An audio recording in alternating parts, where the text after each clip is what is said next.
What's up, guys? This is Anatar Lord of Gifts with yet another review, this time of my custom-made batsuit cosplay. As you can see, I think it's pretty dope. It has some cool features to it, but we're going to go ahead and get right into this. So the inspiration of the suit is kind of interesting. It's a little bit of a mix of a lot of different types of batsuits. The way I started this suit is originally I just wanted to make a cool bat cowl, and I found this awesome 3D print file for the new 52 bat cowl. So I was like, all right, you know what? I'll just print the helmet, and then as soon as I printed it, I was like, nah, I gotta make a whole bat suit. And so I just kind of started piecing together my suit in a couple different ways, and so it's kind of an interesting mix. So the cowl is the new 52 cowl. The chest plate, shoulder plate, gauntlets, and belt is all from the Arkham games. The undersuit is kind of based off the Arkham games. I would say very loosely based off the Arkham games. Obviously, the Arkham suit is insanely more armored and a lot more intricate. This is kind of more of a lighter take on it.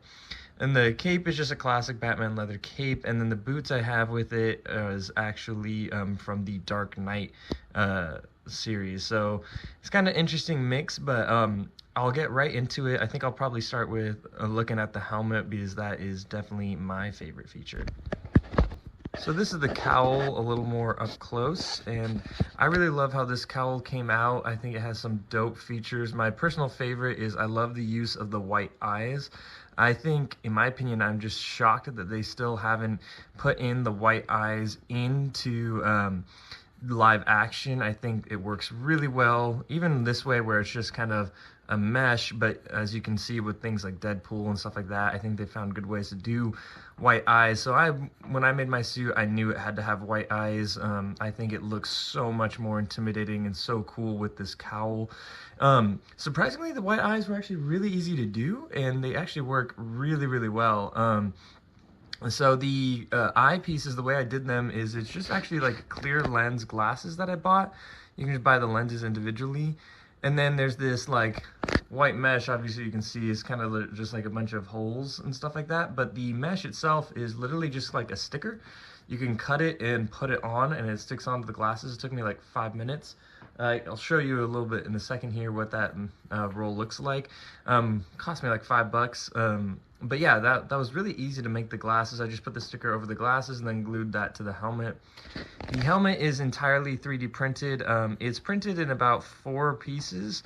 You can kind of see the lines a little bit. I was a little younger in my printing days, so my sanding wasn't as good.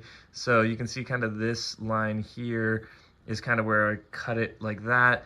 And then if you look kind of down the center, you can kind of see a center line down here. And so I cut it like that. So kind of those pieces that were cut in that way. This bottom piece kind of going from here down is kind of all one piece. But I really love the new 52 design. It's got such a cool look to it. I love like all this intricate detail, kind of like this earpiece and this jawline and that kind of stuff. So I think it's cool. I think that has a really right height for like the earpieces. I really love like the eye pieces. It looks just menacing. It looks angry. It looks like Batman. So I was really happy with how this cowl came out. It's all just one piece. There's no parts that detach or anything like that. It's just big enough to fit your head inside of it. So it's not too bad. Obviously, the biggest detour I take from the new 52 design with the helmet is I added this like cloth here. And I did this for a couple reasons. One, when I built the suit, it was the height of COVID, so it was like 2020, 2021. So I felt like a mask was fitting, and also if I wanted to wear it to like a Comic-Con, you had to have masks and stuff like that at the time. So I was like, well, I can just build it into the suit anyway. So I basically took like a COVID mask and put it in, but it wasn't the only reason I did that. One of the things is, obviously, I didn't design this helmet myself. I just found the files. And so in order to make it big enough to fit my head, this part of the jawline didn't exactly hug my face perfectly, which is pretty rare. It's unlikely that you would, unless you specifically molded it to your head, have something that fits you perfectly and the jawline fits you perfectly. So a good way to make it so that I could actually fit into it and there wasn't this awkward gap was to cover the whole thing, and then it kind of just looks like all one piece and it fits perfectly. So I like that. So I think it looks more menacing.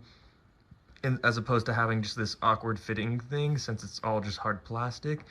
The other thing I like about it is it's kind of more reminiscent of like a Batman Beyond, or from the Arkham DLC Cold Cold Heart, where he does have like a face covering. So I do still think it's true to the character, and I do think it adds like a cool uniqueness to it, and I think it makes it look more intimidating when you can't see the mouth like that. So I really like the design. Obviously, it's less traditional for Batman, but I'm okay with it, and I'm really happy with it. And then under the helmet, I just wear a simple, basically this is a thermal like ski mask hood thing. I really like it because the black blends really nicely, and then it makes sure that you don't have any awkward just skin showing here. And it's better than having a cowl where I can't turn my neck. So I liked that a lot. Next, I think I'll go into like the chest plate and shoulders. So the chest piece is actually relatively simple. It's all just one piece. Unfortunately, I didn't find at the time a really great file that has like the pectorals that can flex with your movement that I've seen other people do with like really cool Arkham Knight cosplays. This one's just designed off of it, but it's really cool. I think it came out really nice. Honestly, it's one of my favorites. I think the like design of the bat symbol is just perfect. I love the way the lines go into the chest. The abs look amazing. I like just kind of like these little details like that. The painting was pretty simple. After I sanded and primed everything, I painted it black, and then everything that was gray I hand painted, and then I just sealed with a matte sealant. And so I see pretty much that's the same pattern for everything on the suit except for the belt, which you can clearly see is pretty different. But the way this works is this just has some super strong magnets, and it attaches to the undersuit. So this thing has no like clips or wires or anything like that. So it's actually really cool. It just seamlessly fits on there. It kind of looks pretty dope in like a comic booky way, where it just seems seamless. So I like that a lot.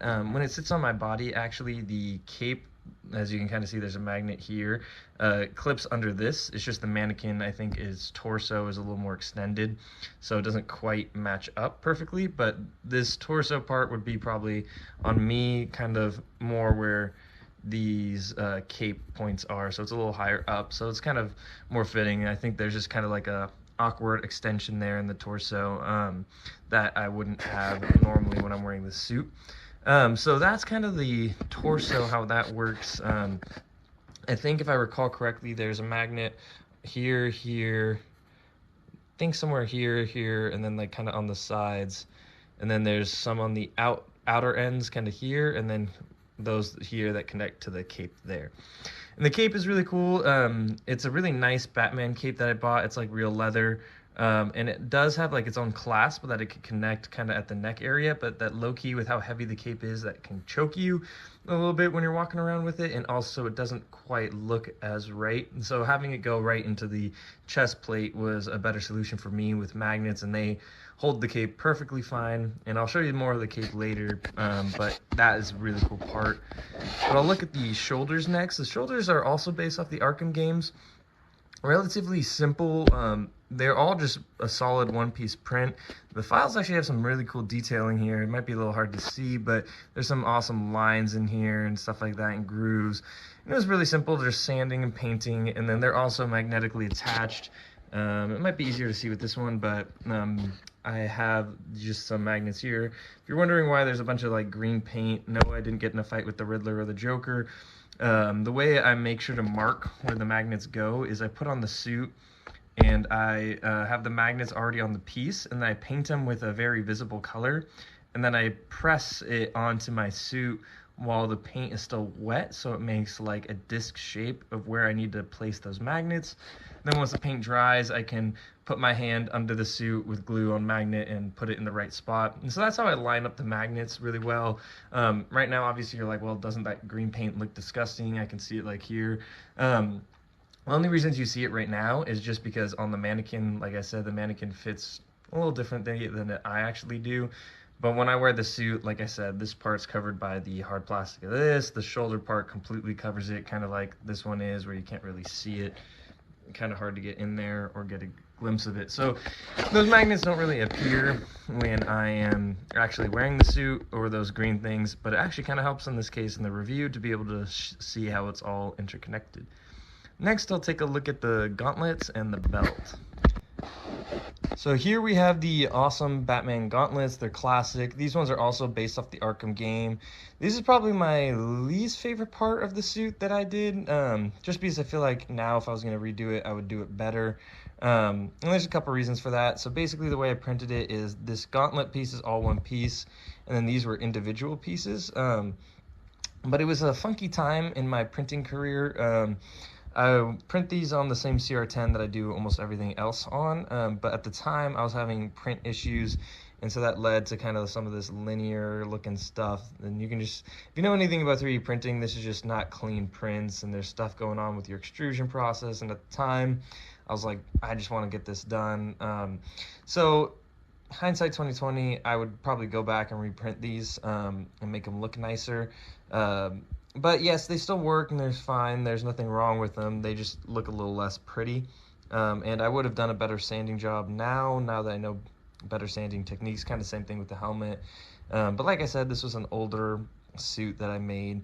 And then these are all resin printed, but they are also early into my resin printing career. These were probably one of the first things I did. And so honestly, without intending, I actually made these hollow. And because they're hollow, if you know anything about resin, it has to make like a little hole for the resin to get out. And so these do actually have little holes randomly on them. I just can't remember where they are, honestly. So I didn't like that part as well. And it also makes them a little more hollow and easy to break. So like I said, probably my least favorite part. I would redo it.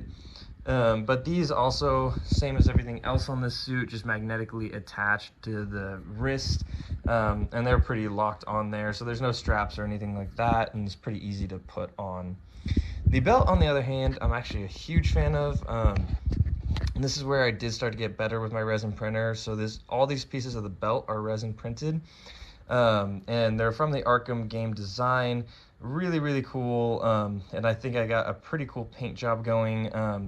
Basically, gosh, there's so many layers of paint, but basically a bunch of primer, a bunch of sanding, and then a glossy black, and then a mirror chrome, and then like a yellow gold tint to them for the belt pieces, and they're really cool. Again, you're gonna hear it 100 times on this suit. Everything's magnetically attached, so there actually is no like belt that you actually put on. I find this easier, just like everything sits better and I don't have to worry about something falling. So I like that a lot more. And then these actually do hinge. Let's see, the magnet's kind of strong sometimes. But yeah, so I found files for these belt buckles, but I had to adjust them a little bit. They had hinges, but they didn't have anything to put in the hinge, so I designed that. I designed the magnets as well to kind of be able to clip together, as you can see there, and open up. And then I also 3D printed a little kryptonite batarang. Never really sanded or did anything with it. This is just literally fresh off the bed, but I like to keep it in there because I think it's kind of funny. But I think that part's really cool that they open up and you can actually carry stuff. When I actually wear it as like a cosplay at Comic-Con, I usually keep like my wallet and stuff like that in there, so I can actually have a utility belt that has meaning to it. And these, I think in the game, are supposed to be like ammo canisters for some of his gadgets, and maybe even the grapple gun. But they're also here. These are done the same way my Sauron suit was done. Getting a nice glossy black and then putting on some basically the same stuff you would put on your pencils, like graphite, and you just kind of smear it on there and it actually stays on there pretty good. So that's pretty much the belt and the gauntlets. The next thing I'll kind of take a look at is probably the undersuit. So the undersuit is the only thing I didn't actually make myself. If you know anything about my channel, I know nothing about sewing or stitching or any of that kind of stuff. So unfortunately, I usually have to buy that kind of stuff. That's why I usually tend to stay to very heavily armored things like Sauron or Iron Man, where there's very little cloth involved. But I knew for the bat suit I was going to need cloth, and I didn't want like something with fake printed on abs. So dude, it took so long to find this. And so this was like kind of an undersuit for an Arkham suit that somebody had made, and they just custom stitched it. And basically, if you look closely at it, it's basically almost like a spandex black suit, and then they sewed on this gray stuff. But the gray that it came with was extremely light gray, like almost a white. You can kind of see remnants of it there. But even that doesn't do it justice. It was a lot brighter. And obviously I had to get it to match the armor, so I basically just hand painted the entire suit. So yeah, everywhere where you see gray, I literally just took like gray acrylic paint and painted it. And surprisingly, it actually still moves really well. So like originally the material was probably more like a spandexy type material, and now it's kind of more of like a thick feel to it, but it doesn't crack surprisingly, and it moves really well. So I was actually really happy with it. I believe when I did it, I mixed it with a little bit of fabric paint as well. But it took like, I think I had to go over this easily like 5 or 6 times, and it took a long time, and there was a lot of surface area to cover. So that was probably the longest part of the suit process, honestly. But it is some way that I did have to customize it, and I do think it came out well, because I'm glad that the grays matched really well. Because if I had like this dark gray and then just absolutely just pure like silvery white gray underneath it, it would have looked so gross. And that gray was just way too light for like a Batman gray. So I'm happy that I chose to paint it, and I think ultimately it came together well. You can kind of notice the gray stops there. That's just because that's where the boots meet the suit, so there's no real need for that. But now I'll probably show you the cape, and then next up I'll probably show you the boots. Alright, so now I turned it around to get a good look at the cape. One thing I will say about making your own custom duct tape mannequins is they are super easy to move around. They're super light, so I really do like that. So I was able to just turn the whole mannequin around. But you can see this cape is nice and long and flowy. It has this really nice like leathery, shimmery, very Batman-like quality to it. It's very thick and very weighty. I love this cape. It was definitely worth it. I think it was the most expensive thing I had to buy for the suit. It kind of has this almost like velvety inside, so it's really nice quality. And then let me see if I can get the edge of the cape. Sorry about the camera jostle, but the edge of the cape does have like the classic Batman points, you know, to it. So if you extend it out, it is a very Batman cape. It's not just a nice leather cape, you know. And the cape is super long, and what I like about it is when I wear the suit, I can do kind of either Batman style where you drape it back for fighting, or you can drape it like over the shoulders for brooding. Yeah, so that's pretty much the cape. I really do love the way it came out. I think it does have a nice weight and shine to it, and I think it's perfect for Batman. And so next up, I'll do the last thing and just show you the boots. So this right here is the boots. As you can see, they're a little dirty. I was doing a photo shoot and I didn't get a chance to clean them. But yeah, they are pretty cool. They're custom made. They're made for the Dark Knight suit from the Batman trilogy with Christopher Nolan. So they have a cool Batman aesthetic to them, a nice point in the front. My personal favorite part is the zipper goes all the way down, so it's extremely easy to put them on and take them off, which when you're wearing a big cosplay, that is a super big plus. But I think these boots are really dope. They're really well made, and they work and fit the suit really nicely. But yeah, that's pretty much it for the Batman review. Please like and subscribe, and please let me know what content you guys would like to see. I'm probably going to be doing some tutorials on how to make some of this stuff, or just how to take a 3D print to a final product. Obviously, you guys can see varying degrees of skill. This one's a little older, so it's a little more outdated in my techniques versus the Sauron, and if you've seen the Iron Man, that's probably my best. And then even up here in my little workbench area, I have my old Iron Man suit just hanging from the wall. That's like my first edition cosplay. So as you can kind of see, there's varying degrees of learning, and so I just wanted to help people out with my own tips and tricks. So if that's something you're interested in, please let me know, and thank you for supporting the channel.